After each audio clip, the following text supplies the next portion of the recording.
What's up, guys? Hello, can you hear me? I keep forgetting which way to position this phone so you can hear my voice.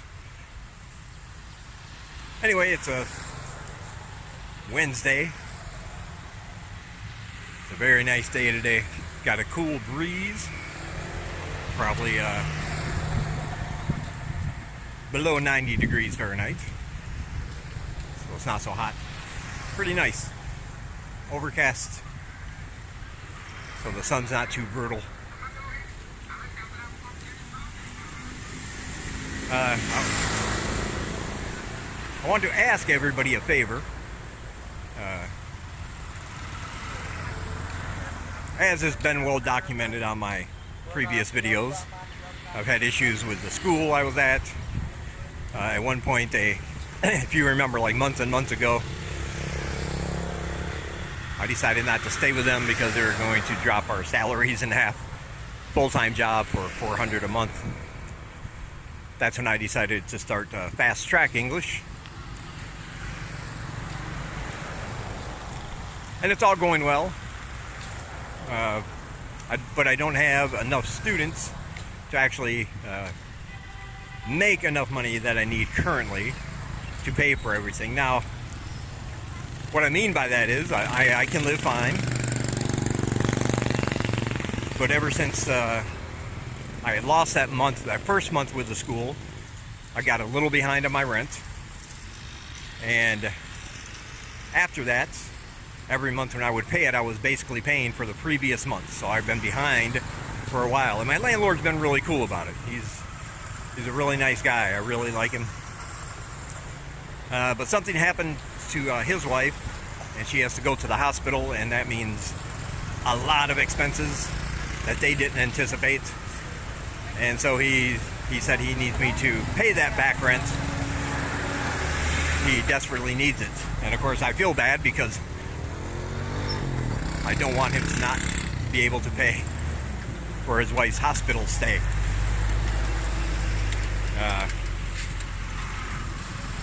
I don't owe him like a lot of money. It's $250. And I'm trying to raise that as soon as possible. I only have a couple options because I don't have that extra money if I still want to, you know, live and eat and all that good stuff.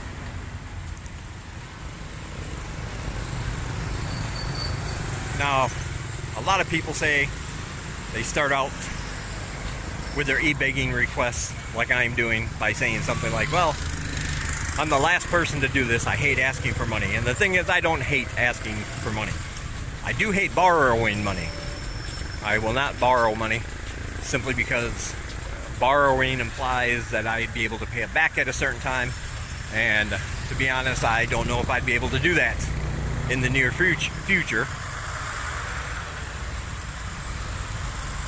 So I'm just reaching out to you guys and asking you. There's a link below. It's a donate link. It says donate.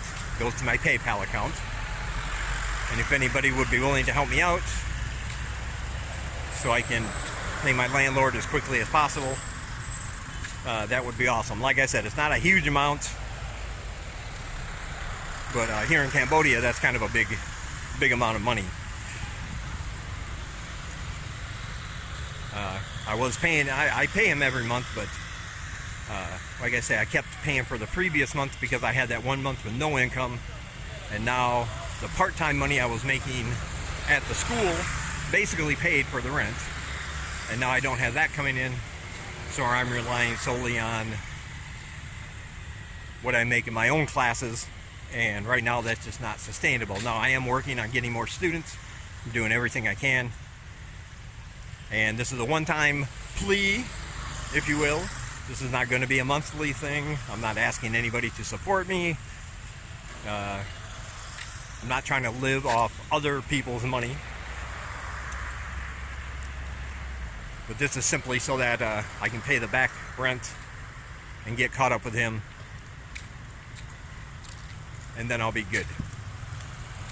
So I'm asking And I'm also offering something. I have enough points in one of my online accounts, you know, one of those survey sites that I do, to get a $25 Amazon gift card. And so what I'm offering is anybody who would donate through my donate button below, if you donate at least $10, I will put your name and email address in the drawing. And as soon as I reach my goal of 250, I will draw a name from those that helped. And one of you will get an email with the code for the $25 Amazon gift card. Because I want to be able to provide something, at least. And since I'm in Cambodia, I can't really use that $25 gift card from Amazon, because shipping alone here is way more than $25 for anything I would ever use it for. So there, maybe you can get something. And like I said, I don't really hate asking. I'm not embarrassed by it. We all have times in our lives when we need help. I've always been kind of a do-it-myself kind of guy. I never really asked for how much because I figured I like to do it myself, get it done. But we all have those times, and one thing I've learned since I've lived here is not to be so self-reliant and to go ahead and take any help that is offered. The generosity of people has been really, really great. All right, now that that's over, there's my plea. On to the important thing. Somebody asked me on my Instagram about, or maybe it was Facebook, I forget. I get messages all the time about foreigners riding motorbikes here. So let's talk about that while we go down this alley. When I first got here, it was commonly understood that on a tourist visa you cannot ride a motorbike, but if you had a long-term visa, like an e-visa, as long as it was under 125cc, you were good, as long as you obeyed the laws, you know, wore your helmet and all that good stuff. But apparently that's not the case, and there's been a big crackdown. They don't want foreigners driving motorbikes here, no matter the size. And if you do, you will need an e-visa, and you will also need a Cambodian driver's license. Now that does not include an international driver's license. Like most countries would accept an international driver's license, but here they do not. You have to actually have one from Cambodia. And I believe the way to get one is to go to Phnom Penh. And apparently it's not expensive, and it's not a huge deal to get one. But of course, if you don't live in Phnom Penh, you got to travel there and figure it out. And there are sites, if you need, that I can help you. If you have a question about that, I can lead you to the right source on how to do that properly. But yeah, right now it's risky. If you get pulled over, you will have to pay an amount of money to get out of it, or maybe they'll just confiscate the bike. They do set up checkpoints around town, and I don't want you to think it's like you have to be paranoid if you decide to. But they do set up checkpoints at times, different busy intersections, and they will pull you over because you are a foreigner. Now, if you're with a local and riding on the back of a bike, that's not an issue. You still have to have a helmet though, but you won't get in any trouble for riding on the back of one if you have a local driving it. They just don't want foreigners driving motorbikes here anymore. That might change, but for right now, that's the way it is. So I wanted to get that question out of the way. And somebody else had a question about apartments. That was one of her main concerns, because she's coming here with her child. And yeah, it's like I told her, and I've said this before, once you get here, finding an apartment is probably the easiest thing about transitioning here. It's that simple. I know elsewhere that might be a very big deal, something you have to plan for, something you have to take a lot of time and might take a lot of effort to get, but here, all you need is the money, the first month's rent and the deposit. Find an apartment you like in an area you like, and as long as you got the cash for that, you'll be able to move in. If you came here and didn't book a guest house, didn't book a room at a hotel, and you knew you were going to stay long term, you could probably get in here, fly in the morning, and probably have your own apartment by the afternoon or evening. That's how easy it is. No credit checks, no complicated forms to fill out. It's all a pretty straightforward cash affair.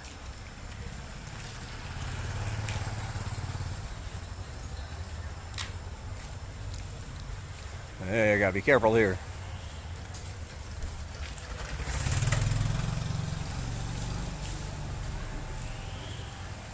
All right, kind of a thin little alleyway.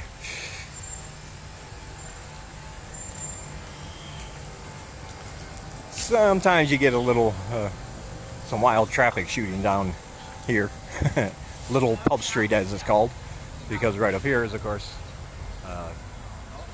Pub Street proper.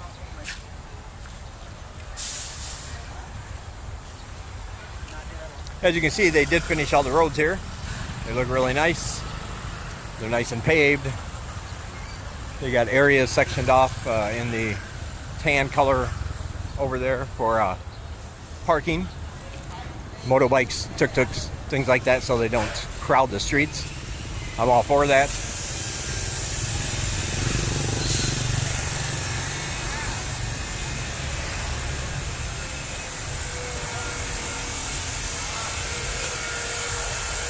Anyway, I hope that answers those two questions. And of course, if you have any other questions, drop me a comment below. And I always appreciate your likes and comments and everything else. And I do apologize for the little e-begging. If it was off-putting to you, I understand. I know there's a bunch of people who do it, and after a while, you get stigmatized if you keep doing it. That's why I wanted to emphasize this is a one-time deal, my rainy day appeal, if you will. And that's almost literal, because I believe it's going to rain before we can come back home. But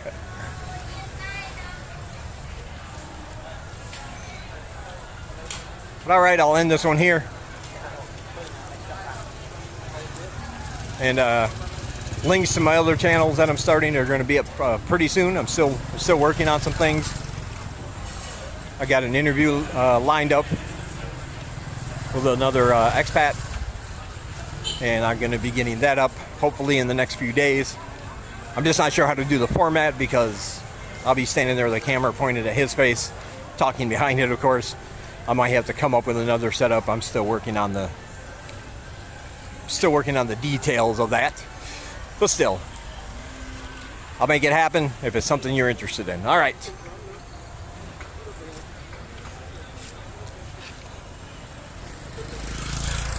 I will talk to you guys in the next one.